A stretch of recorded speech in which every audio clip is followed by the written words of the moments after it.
He sat at the edge of the hospital bed, watching the heart monitor's green line pulse steadily with the rhythm of a life he could no longer recognize. The sterile scent of disinfectant hung in the air, but that wasn't what made his stomach twist. It was the memory of the last words he heard from his wife before he vanished. "I married you for the man, not the money." But did she mean it? Jonathan Crestmore, a billionaire tech magnate, had everything. Private jets, palatial estates, media empires. But what he craved more than luxury was truth. After years of whispered doubts, shallow compliments, and business partners who only smiled when money was involved, Jonathan devised a cruel but necessary test. He would disappear. He would strip away the wealth, the name, the tailored suits and imported cigars. And he would return as someone else. Homeless, jobless, forgotten. No one in his circle knew. Not his board of directors. Not his old college friends. Not even his wife Emilia, the woman he once believed loved him beyond the gold-plated world he created. It began with an accident, a fiery car crash staged with precision. His disappearance reported with gasping headlines. The world mourned briefly. But soon, as always, the world moved on. 2 weeks later, in a tattered coat and sunburned skin, Jonathan stood across the street from the brownstone he once called home. Emilia came and went, thinner, quieter, her eyes sunken with grief. But what broke him wasn't the morning. It was what happened after. He knocked on the back door just after midnight. Rain soaked his borrowed clothes, and the wind pierced his bones like knives. When she opened the door and saw him, disheveled, dirty, and unfamiliar, she hesitated. "Ma'am," he said, voice hoarse, "I don't want trouble. I just need food. Please." Her eyes flickered with something. Suspicion. But then a quiet resolve. "Wait here." She returned with a blanket, warm bread, a bottle of water. "You can sleep in the garden shed. It's not much, but it's dry. Tomorrow, I'll find you a place to stay." She didn't ask questions. She didn't judge. Over the days that followed, she brought him breakfast before the sun rose, and soup after dark. And every night she sat by the window, alone, crying. He watched her kindness unravel his heart. The woman he married was still here, gentle, loyal, grieving. Not a gold digger, not a liar. But then came the part that shattered him. On a Tuesday morning, he followed her quietly. She had told the stranger in her shed, the man she didn't know was her husband, that she was going to the charity office. Instead, she went to a pawn shop and handed over her wedding ring. "I need the money. There's a man staying in my shed. He's homeless. Think, he's sick. He needs help more than I need this." The clerk blinked at her. "Are you sure? That ring is worth a lot." She smiled through her tears. "Yes, my husband would have done the same." Jonathan stood frozen behind a lamppost, watching as she walked out into the gray morning with nothing on her hand but a faint tan line where her love used to sit. She had given up the last symbol of their life together. To save a stranger. He collapsed that night, grief and guilt knotted in his throat like barbed wire. How could he tell her the truth? How could he undo the hurt his test had inflicted? But fate didn't wait for his answers. Because the next morning the police came. They had found him. His face, even altered, couldn't hide from AI facial recognition forever. The story broke like wildfire. Billionaire Jonathan Crestmore found alive, disguised as homeless man. Reporters swarmed the brownstone. Flashbulbs lit up Emilia's face as she stood on the steps, speechless. He stepped forward. "I never stopped loving you," he whispered. Her lips trembled. You were here. All this time?" He nodded. "I had to know if what we had was real. I had to know if you were real." Tears streamed down her face, not from rage, but from the weight of heartbreak and relief colliding in her chest. But as the world watched, Emilia did not embrace him. She stepped back and whispered something the cameras didn't catch. "I loved the man I thought had died. But I don't know who you are anymore." And she walked inside. The door clicked shut. And Jonathan, once the richest man in the world, realized that the most priceless thing he had may never come back. But the story doesn't end there. Because what Emilia did next, away from the cameras, away from the noise, was something no one expected. She returned to the pawn shop the next day. She bought the ring back. And then she placed it in an envelope. With a letter. She left it on the bench in the garden shed where he once slept, knowing he would return one day. The letter read, *, you broke me. But I still believe in the man you used to be. If you can find your way back to him, not the money, not the games, I'll be waiting. Until then, keep this. So you don't forget who you were when you had nothing. *. He didn't open the envelope right away. He didn't have to. The weight of it was enough to make him fall to his knees. For now, he had a chance to become someone worthy of her love again. And that's where the real story begins. Would you like me to continue from here? He didn't leave the garden shed for hours. He sat in silence, holding the envelope like it contained a living thing. It was warm from her hands. Still faintly smelled like lavender and paper and the ghost of her. He pressed it to his chest, not to feel the ring but to feel her hope. And that hope terrified him. Because now he couldn't run. He couldn't hide behind wealth or pity or carefully crafted plans. Emilia had seen the man beneath all that. And now he had to become him. Jonathan left the city the next morning, without a press conference, without a car, without his security detail. Just a duffel bag, the envelope, and silence. He checked himself into a private recovery center. Not for substance abuse, not for fame rehab. For silence. Therapy. Solitude. It was built on the edge of a mountain lake, the kind of place where everything echoes. Even guilt. Every morning he woke before the sun, breathing in the cold, listening to his own heartbeat. Night he wrote. Pages and pages. Not for publication. Not for a memoir. But for her. Letters. Dozens of them. Some angry. Some apologetic. Some that ended with, I don't know if I deserve you. But all of them were true. He stayed for 5 months. Long enough to grow a beard, lose the ego, and remember how to cook for himself again. He learned the names of the birds outside his window. He memorized the scars on his own hands. He read poetry. And then, one cold October morning, he got on a train. Not a jet.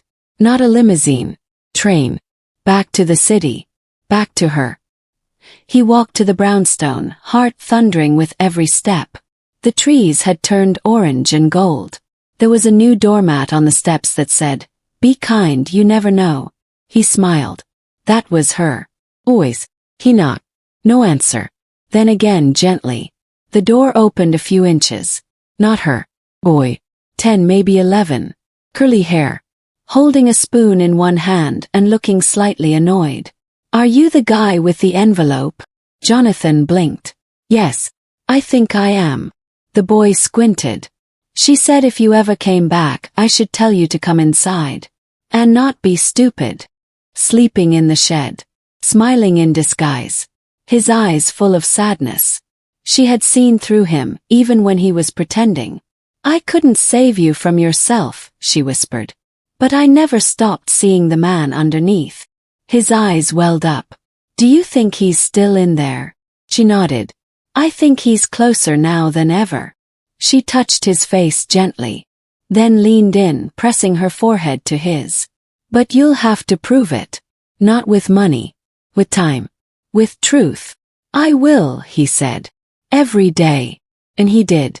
He sold half his company. Started a foundation for families on the edge of homelessness. No cameras. No speeches. Just quiet help. He returned to cooking with her in the evenings, reading poetry out loud in bed. She wore the ring again, but only at home. Because to the world they had fallen apart.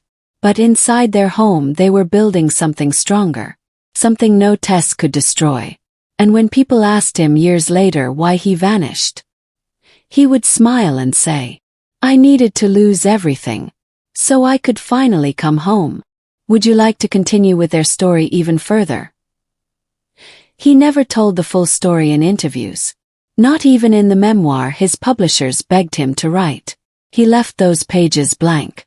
Because some truths weren't meant to be shared with strangers. Only with her. Their life grew quiet, intentionally so. No tabloids, no boardrooms. Emilia returned to painting full-time, often selling anonymously under a pseudonym. Her art began to change.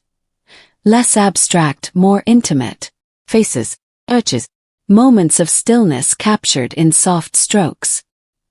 He would watch her from across the room as she painted, always barefoot, always humming under her breath. And it struck him often, how close he had come to losing all this. Not just her but himself. They moved into a smaller home on the edge of the city, a place with creaky floorboards and sun-warmed windows. He planted a garden, learned to repair old radios. They had dinners by candlelight, not because they were romantic, but because the electricity flickered often and they didn't mind. Sometimes they argued. Sometimes they said nothing for hours. But there was no pretending anymore.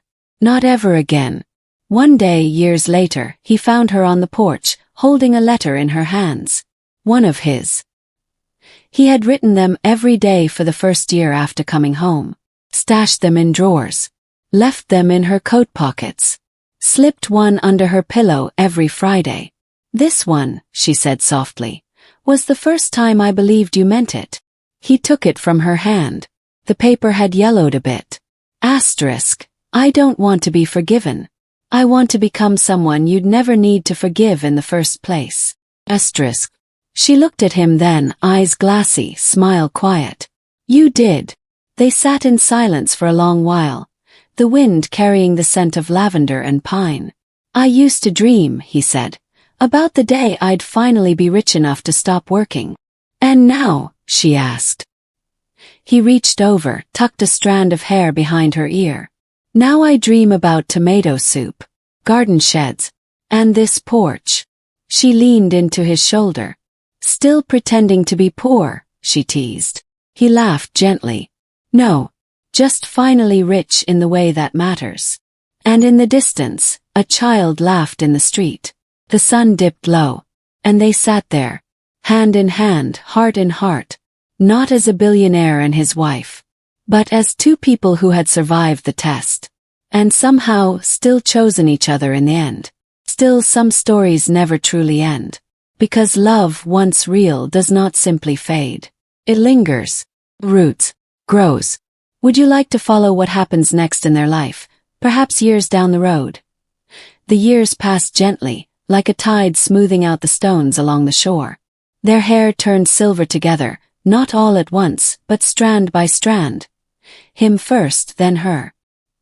He joked about it often, calling himself an old wizard. She said he'd always been ancient in spirit, just finally catching up in appearance. Their home filled with quiet traditions.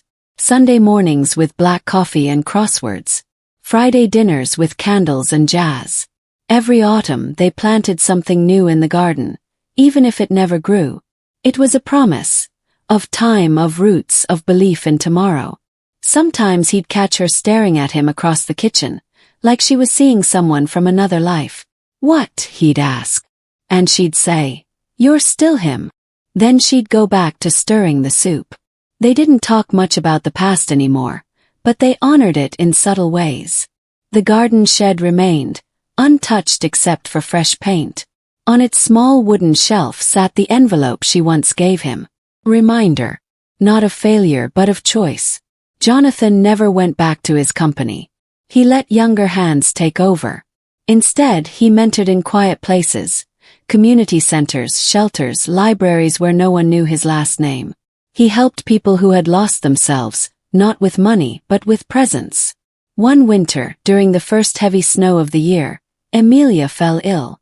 It was quiet, sudden, like a candle flickering low. At first she said it was nothing, just fatigue, the kind that comes with age. But the weeks passed, and the light in her eyes dimmed.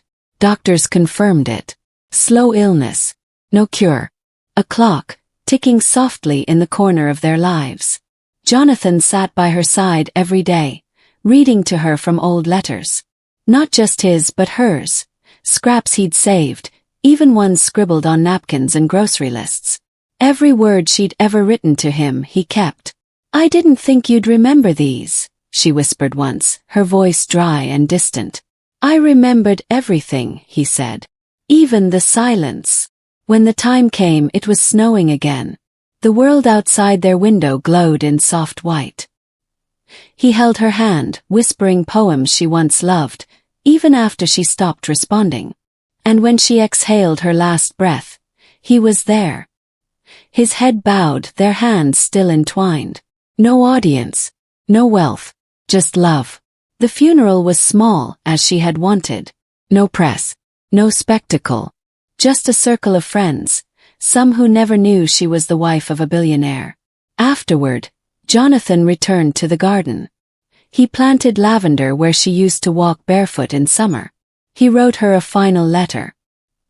He placed it in the shed, under the envelope she gave him long ago. And then, he stayed. He didn't leave the house. Didn't speak to journalists who tried to resurrect his story.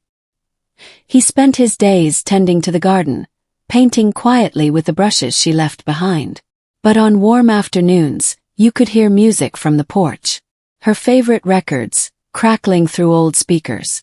And if you listened closely, you might hear him reading to the wind, as if she were still beside him. Because in his heart, she always was, and always would be. Would you like to see how his story continues in the final years of his life, or maybe a twist in fate he never saw coming? The years that followed were soft and slow, the kind that drift like mist through memory. Jonathan became a fixture in the neighborhood. The old man with kind eyes and quiet hands, always pruning the garden, always humming something faint and familiar. Children called him Mr. J. Strangers waved. No one asked who he used to be. They only knew who he was now. He kept the house exactly as she left it. Her brushes in a jar by the window. Her books beside the bed.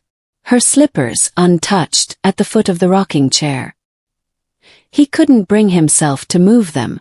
Every morning he brewed 2 cups of tea. One for him. One for the woman he still spoke to in the silence. And every night he read aloud. Letters, poems, recipes, even the back of cereal boxes. He just needed her name to echo in the room again. He never remarried. Never sought company. His love had not been replaced by grief. It had matured into something deeper. Quiet companionship with the memory of a soul who had once chosen him when he had nothing. But time, ever patient, waits for no one. One spring morning, Jonathan didn't come out to tend the lavender. Neighbors noticed the empty porch, the cold teacup. They knocked, then called. He was found in his chair, a book on his chest, the sunlight warm across his face. There was no struggle, no pain, just peace. And beside him on the table, an envelope. His handwriting. To Emilia. My love. You left first, but I never felt alone. I've spent every day talking to you, loving you, becoming the man you believed I could be. They say people die twice. Once when the breath leaves their body, and once when their name is spoken for the last time.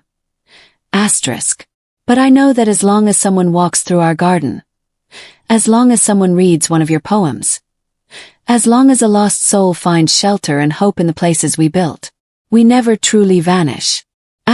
Wait for me in whatever comes next. I'll bring tea. Forever yours, A. He was buried beside her under the oldest tree in the garden. There was no grand marker. Just a stone carved with 2 names, 2 dates, and 3 words. Still coming home. And though their house stood quietly for many years after, the garden never stopped blooming. Lavender, roses, wild thyme. People still came. Some to sit, some to cry, some to feel the kind of love that changes a man from the inside out. And somewhere beyond all we know, 2 souls walked barefoot together through endless spring, still choosing each other, even now. Would you like this story adapted for narration with background music, or turned into a script for a short film on your channel? The garden was never sold. It was meant to be. Lawyers reached out, firms called. Distant relatives stirred when they heard that the reclusive billionaire had passed without heirs. But something in the air around that house resisted change. As though the roots beneath the soil whispered softly. Asterisk, not yet. Not like this. Asterisk. One day, a woman arrived with a worn leather bag and a quiet look in her eyes. She walked the path slowly, touching the lavender with her fingertips, pausing in front of the garden shed. She stood for a long while before opening the creaking wooden door. Inside, the air was still and warm. Dust motes hung in the light like spirits. On the shelf sat 2 envelopes. One hers, one his. She opened neither. Instead, she sat on the wooden bench and whispered, "I found you, grandfather." Her name was Lily, the daughter of Jonathan's estranged son from his first marriage, one he hadn't seen in over 3 decades. She had grown up with only fragments of who he once was. A powerful man, feared and unreachable, who had vanished when she was a child. But one day, in a community library built by a quiet foundation, she found a painting. A woman standing barefoot in a garden. The brushwork struck her. So did the plaque. Asterisk, donated in memory of Emilia J. by J.M. For the one who saw me. Asterisk.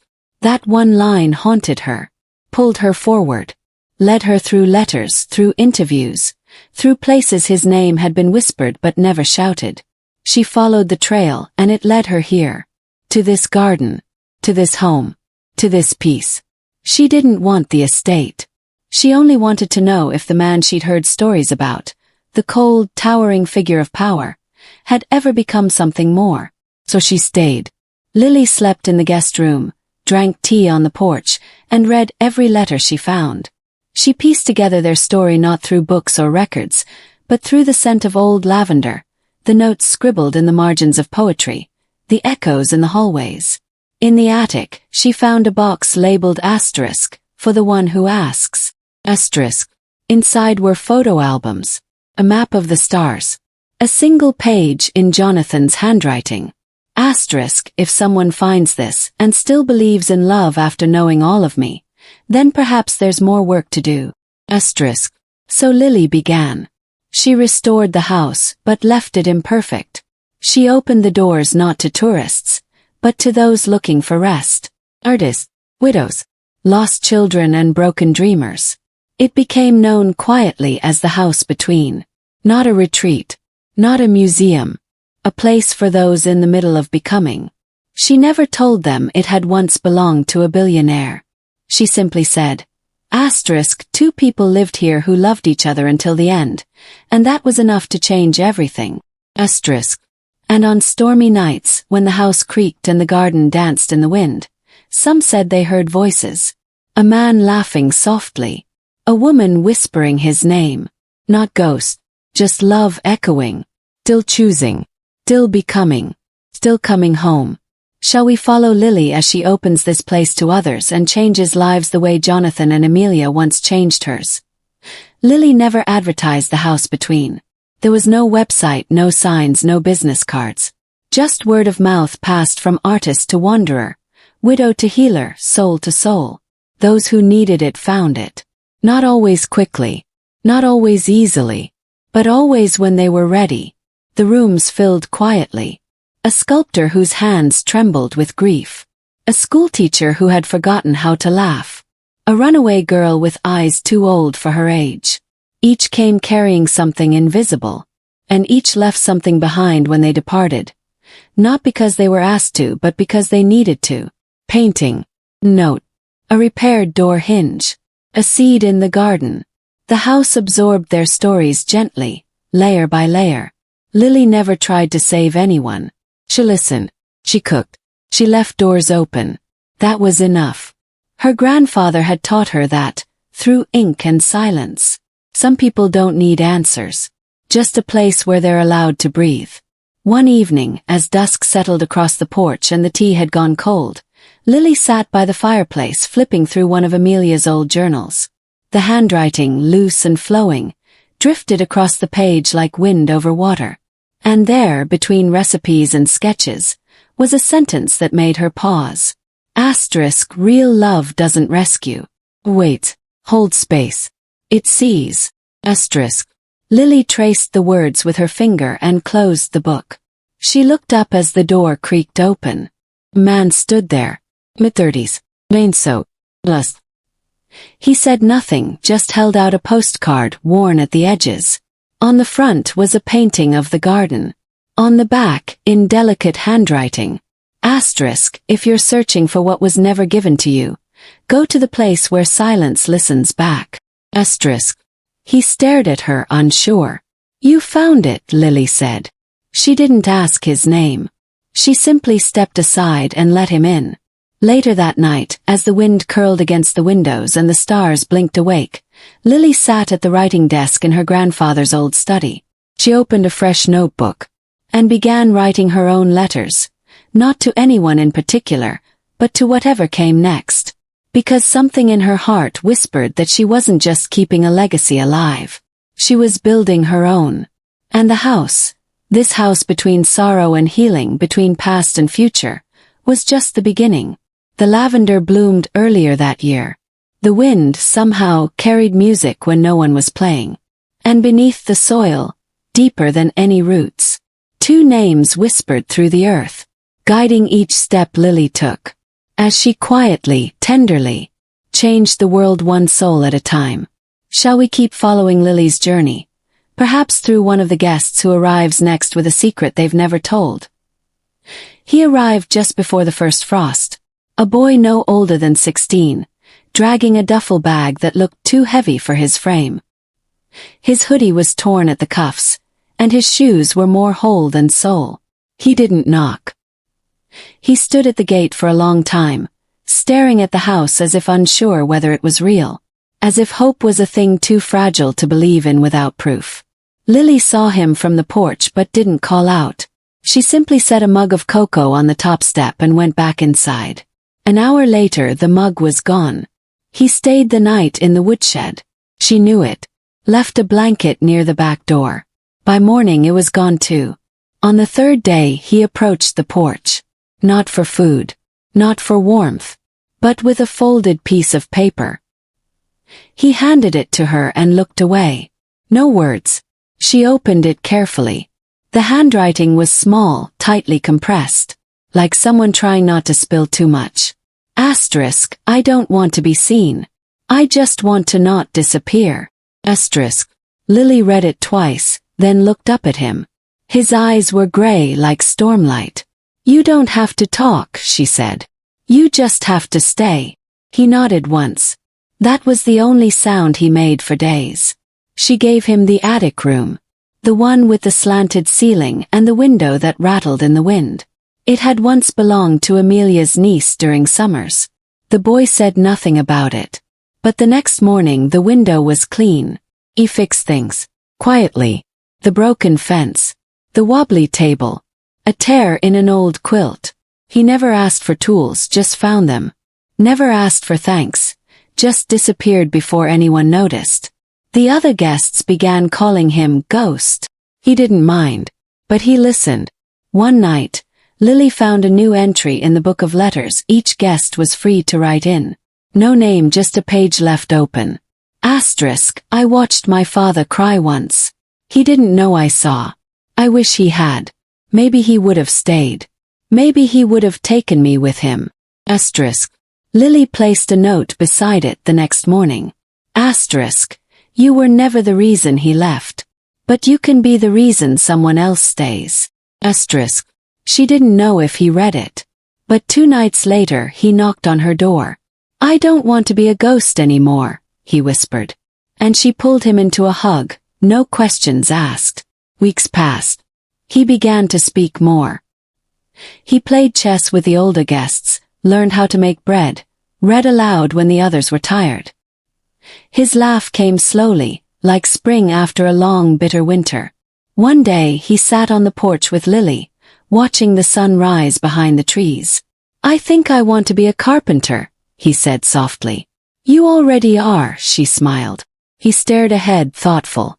I think this place saved me. Lily looked out over the garden, the lavender stirring in the breeze. No, she said. You saved yourself. This house just reminded you how.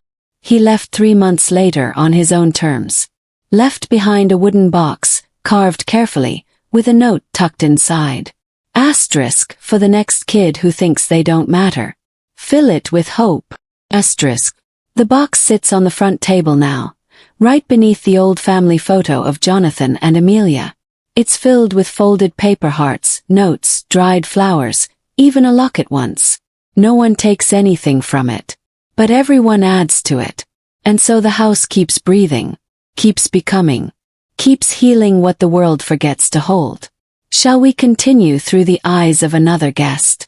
Or explore a secret hidden in the walls of the house itself, one even Lily doesn't know yet? Years passed, and the seasons wove their tapestry of change around the house between. The walls had absorbed countless stories, whispered secrets, and the quiet laughter of those who had come to rest, to heal, or to find what they had lost. The garden, once a small patch of soil tended by two people who had loved each other fiercely, had grown wild with life. Lavender and roses blossomed in riotous color, and the air was always thick with the scent of something beautiful. Lily, now with streaks of silver in her hair, still lived there, still walked the garden, still brewed tea by the fire, still wrote in her journal every night. Her face had softened over time, no longer just the granddaughter of Jonathan, but the keeper of the house, the bearer of a legacy that had never truly been hers until she had claimed it. One afternoon, as the sun began to sink beneath the horizon, she stood in the kitchen, staring out at the sprawling garden. A soft knock at the door broke her from her reverie. She wiped her hands on her apron and opened it without hesitation. There stood a woman, older, weathered, yet with a look in her eyes that Lily recognized.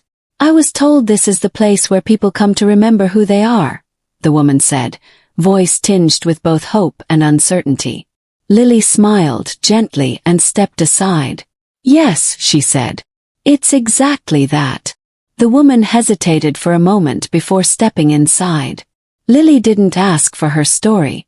She simply led her to the sitting room, where the fire crackled softly.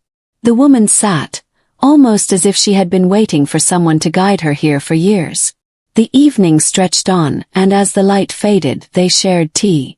They didn't talk much at first. The house seemed to breathe around them, as if it too recognized the arrival of another soul, another story waiting to unfold. As the night deepened, Lily found herself drawn to the same old shelf where the guests' letters, small mementos, and dreams had been tucked away. There was a new envelope there, thin and simple, waiting. She opened it carefully, as if she already knew whose words would be inside. Asterisk, "I never thought I'd find peace. But I found a place where I could breathe. Thank you for letting me leave my heart here. For making a home out of love." Asterisk. Lily folded the letter with a soft breath, placing it with the others. And then she turned back to the woman who had come, so quietly, into her home. "You're not alone here," she said, her voice steady. The woman nodded slowly, tears welling in her eyes. "I think I've always known that, deep down. I just didn't know where to find it." Lily sat beside her.